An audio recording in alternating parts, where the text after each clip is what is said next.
Je pense que c'est une femme très digne, une mère de famille très respectable, qui manifestement est plus victime d'un dispositif qu'elle ignorait manifestement. La vérité, qui peut la donner? Est-ce que c'est Fillon? Est-ce que c'est les médias? Est-ce que c'est les concurrents? Est-ce que c'est l'opinion? Qu'est-ce qui peut donner? Il n'y a que deux vérités. La vérité, d'abord du droit, c'est la justice. Est-ce qu'il faut qu'il se retire pour que ça ne rejaillisse pas sur la totalité de la classe politique française? Les Français pensent, et je pense comme eux, qu'il n'a pas d'autre solution que celle-là pour retrouver un débat qui soit à la hauteur. Comment on fait si on est pollué par cette affaire Fillon en permanence? Donc je pense qu'il est plutôt sain qu'il suive les conseils de beaucoup de ses amis et qu'il se retire. Aujourd'hui, ce qui s'installe dans notre pays, c'est une lèpre démocratique. C'est la défiance, mes amis. Plutôt que de vous contenter d'un plan B qui sera forcément un consensus mou obtenu entre les différents grands courants contradictoires des Républicains, tournez-vous vers le plan M, le plan Marine, puisque vous avez là une candidate qui va répondre de toute façon à toutes vos attentes. Anne Lémine, j'ai vu des femmes et des hommes. Vous savez, ils ne m'ont pas demandé le revenu universel. Ils l'ont. Ça s'appelle le RSA. On les voit, les jeunes guépards, les créatures du système que une habile manipulation transforme soudain, par la grâce peut-être. Emmanuel Macron, c'est le culte de la personnalité. C'est, comme il le dit, le guide. Je lui trouve un talent extraordinaire de télévangéliste. Et vous êtes, me dit-on, 8000 personnes dehors. Une autre salle. 4000 selon la police. Vous pourrez dire, j'étais là. Au premier plan, Christiane Taubira, figure de la gauche, un soutien de poids pour Benoît Hamon. Arnaud Montebourg et Vincent Peillon sont aussi là. Parmi les absents, Manuel Valls. Et vous, Ségolène Royal, vous n'y êtes pas. Pourquoi? Parce que je suis avec vous. C'est pas la mais si. Non, c'est pas suffisant. Mais si, je suis avec vous. D'abord, il ne me l'a pas demandé. Notre contre-modèle, c'est aussi Emmanuel Macron, qui évidemment... Il paraît qu'il est là d'ailleurs, en ce moment même. Il fait comme Mélenchon, partout où on passe, il vient. C'est son côté Macronchon. Alors où suis-je? À Lyon et maintenant à Paris.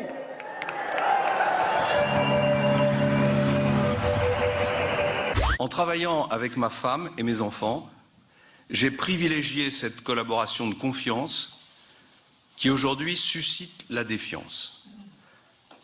C'était une erreur. Je le regrette profondément et je présente mes excuses aux Français. Si François Fillon est empêché à le plus de légitimité, c'est Alain Juppé. Comment renforcer la légitimité de celui qui est arrivé numéro 2 si le numéro 1 est empêché? Pour Alain Juppé, non c'est non, je dirais pourquoi, a-t-il écrit. Alors que durant le week-end, il se serait dit prêt à reprendre la main, mais à une condition, que François Fillon le lui demande en personne. Ce n'est même pas une question d'homme, de personne, mais c'est un système qui est en train de s'écrouler. C'est un monde finissant. Vous lui dites, retirez-vous? Moi, je pense qu'il n'a pas le choix aujourd'hui. On s'appuie sur une ancienne interview, en anglais, là aussi sortie de son contexte, dans laquelle elle explique qu'elle n'a jamais été mon assistante. Oui, elle n'a jamais été ma subordonnée. Elle a toujours été, d'abord et avant tout, ma compagne de travail et ma collaboratrice. Moi, je chantais une espèce de sincérité à tel point qu'on se demandait si elle était bien au courant. Oui, c'est ce que dit Ségolène Royal, mais j'ai un ressenti. Est-ce qu'elle est complice ou est-ce qu'elle est victime? Sa décision est prise. Elle ne l'était pas vraiment la semaine dernière quand il nous avait demandé de tenir encore 15 jours. Sa décision est prise. Il ira jusqu'au bout de cette élection. J'ai bien vu la réprobation qui concerne un grand nombre de nos concitoyens. Comment pourrait-il en être autrement après 10 jours de lynchage médiatique? On voit bien qu'il est dans une situation où il prend en otage son propre camp et il demande aux Français de lui signer un chèque en blanc. En fait, ses premiers contrats de travail remontaient en réalité à 1988. Ma question est assez simple. Est-ce que vous avez menti au JT de TF1 et si oui, pourquoi? Vous êtes de Mediapart, c'est ça? Voilà. Moi, je n'ai jamais eu de redressement fiscal, je vous le dis au passage. Il a parlé avec son cœur, donc il l'a ressenti comme ça, il faut le dire. Vous savez, il n'y a pas de faux semblant dans ce genre d'exercice. Voilà, on met son cœur sur la table et on dit ce qu'on a sur le cœur. Lynché, assassiné politiquement, comme finalement vous l'avez fait.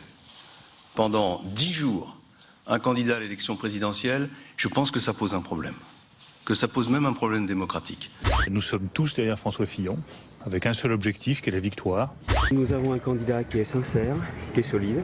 Et maintenant, je suis là, comme les autres, parce qu'on vient travailler avec notre candidat pour gagner. Je dirais simplement que François Fillon continue et que je continue à le soutenir. Voilà. C'est une bonne décision qu'il a prise. Voilà.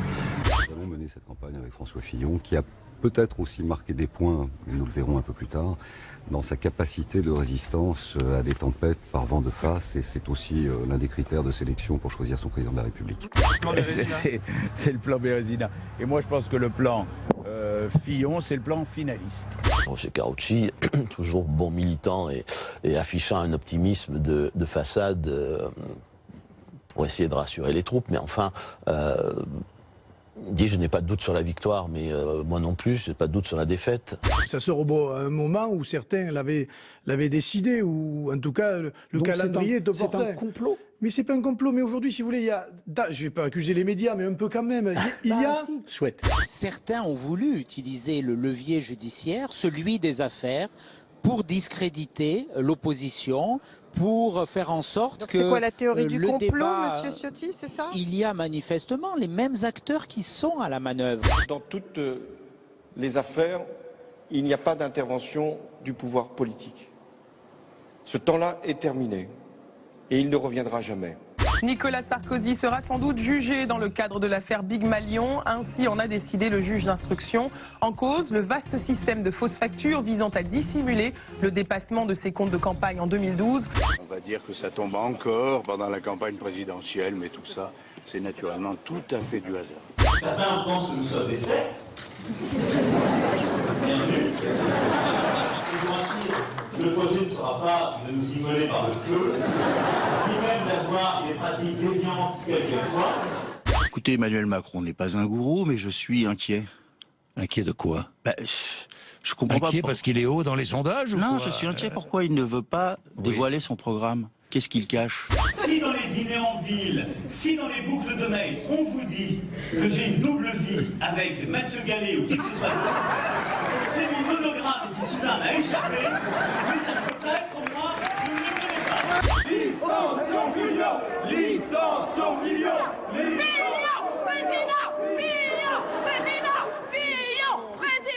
Dans Ouest France, le candidat républicain s'adresse directement aux Français. Désormais, c'est à vous de décider, écrit François Fillon. Exigez ce droit que personne ne saurait vous confisquer. François Fillon s'est excusé lundi, il a envoyé une lettre aux Français ce matin. Qu'est-ce qu'il peut faire de plus? Continuer à s'excuser. S'excuser le mardi, s'excuser le mercredi, s'excuser le jeudi, s'excuser tous les jours de la campagne, parce que je pense que ça va être le lot quotidien de François Fillon. On est en train de vouloir nous voler l'élection présidentielle. Qui ont? C'est ça la question. Qui ont? Ceux qui régulièrement distillent avec une certaine gourmandise, je dois dire, ces pseudo-révélations, cette désinformation. Monsieur Fillon, une réaction aux nouvelles affaires révélées par le Parisien et le Canard enchaîné? Je ne vais pas répondre à toutes les calomnies. Jamais dans l'histoire de la République, un candidat aux plus hautes fonctions, à la présidence de la République, n'a été ainsi sous l'influence des puissances d'argent. On voit bien quel est le jeu de M. Bayrou. M. Bayrou nous annonce qu'il va être candidat et donc il veut faire parler de lui une nouvelle fois. François Bayrou, il sera candidat. Oui, mais il n'est pas de droite. Enfin, François Bayrou, il n'est pas de droite. Enfin, il est tout le monde d'où? le sait. Mais je ne sais pas d'où il est. Il est un peu au centre. D'ailleurs, il est un peu sur le même créneau que Macron. François Bayrou disait qu'il ne voulait pas qu'avec Emmanuel Macron, la finance prenne le pouvoir sur la vie politique. Et accusait Emmanuel Macron d'être un hologramme du monde de la finance, qui voudrait, comme à chaque élection, prendre le pouvoir sur le monde politique. Bah écoutez, voilà, je vois qu'il continue à avoir ses obsessions. Vous êtes passé à ça de devenir le candidat de la droite pour la présidentielle, pas de regret? Vous êtes sûr qu'il vous en veut pas personnellement, parce qu'on sait que les sarkozystes ont poussé pour votre candidature en essayant de débrancher Monsieur Fillon? Non mais écoutez, arrêtez d'écouter les bruits de fond de couloir à gauche. L'entêtement de François Fillon prend en otage la droite. L'entêtement de François Fillon fait le jeu de M. Macron, qui est un grand danger pour la France. Tout le monde, à l'exception de ce studio, trouve christique, merveilleusement frais et printanier, Mais qui a dit ça ? Les discours de Emmanuel Macron. Juste une chose. Nous avons souligné que le dernier Écoutez-moi. discours était creux, qu'il n'y avait aucune proposition, pratiquement. Enfin, aucune proposition. En temps d'antenne, croyez-moi, c'est pas ce qui ressort le plus. Monsieur Fillon, c'est vous le coq sportif avec cette campagne maintenant ? Elle passe très peu de temps. Il faut 10 minutes entre chaque blague. Il y a à peu près 30 millions de coqs en France. Au moins. Et encore un comité d'accueil là attendu, quelques militants communistes cette fois-ci. Fillon, son programme, on n'en veut pas, ces excuses non plus, ou l'inverse. Je suis aujourd'hui la cible d'une attaque impitoyable, partiale, 7 jours sur 7, 24 heures sur 24, et tout ceci pour des faits anciens, connus, légaux. Est-ce que c'est juste ? Est-ce que c'est équitable ? Et c'est pourquoi nous n'avons aujourd'hui d'autre choix que de déposer devant cette étrange inertie une plainte pour violation afin que toute la lumière puisse être faite sur ces différentes violations du secret. Son garde du corps, le faire passer pour un assistant parlementaire pour le faire financer par le contribuable européen, c'est ça. Je pense que vous prenez les gardes du corps pour des demeurés, mais vous avez le droit, c'est votre opinion, ça n'est pas mon cas. D'ailleurs, il était également conseiller régional. Vous voyez, chez nous, même les gardes du corps font de la politique. On veut nous chasser de la présidentielle au profit d'un duel dont rêve le système. D'un côté, la caricature de l'extrême droite et de l'autre, le macronisme light et branché. On se moque de savoir qui détient la dette française. Ce qui est important, c'est que ce sont des comptes. Allez-y, Marine Le Pen. Pourquoi on s'en moque ? Répondez. Pourquoi on s'en moque ? Surtout avec une énormité comme ça. Pourquoi on s'en moque ? On s'en moque parce que ce qui est une cinquième fois ? Pourquoi on s'en moque, Marine Le Pen ? Voilà, c'est super. Tout membre du Parti Socialiste doit soutenir le candidat issu des primaires. C'est pas automatique pour ce qui vous concerne. Écoutez, je le soutiens là, bien évidemment. On voit bien qu'au sein du Parti Socialiste, comme du gouvernement, il y en a qui veulent rabougrir Benoît Hamon, sanctionner presque Benoît Hamon pour sa victoire. Moi, je l'invite évidemment à continuer à s'émanciper du vieux Parti Socialiste. On n'est pas dans des négociations d'appareil, à échanger des territoires les uns contre les autres, on ne marchande pas. Je ne pensais pas vous croiser au Bois de Boulogne, ça va faire une rumeur supplémentaire, mais on va laisser dire. J'étais fait WWF, j'étais au Bois de Boulogne avec un panda. C'est la dernière fois que je m'exprime devant vous comme président de la République. Je vous remercie. Bon, en tout cas, ça sent très bon pour vous, mais on ne s'enflamme pas, hein, les épaules larges et la tête froide toujours. Il faut continuer à travailler et à mobiliser. Mais je compte sur vous là. Je travaille pour vous, faudra qu'on en parle.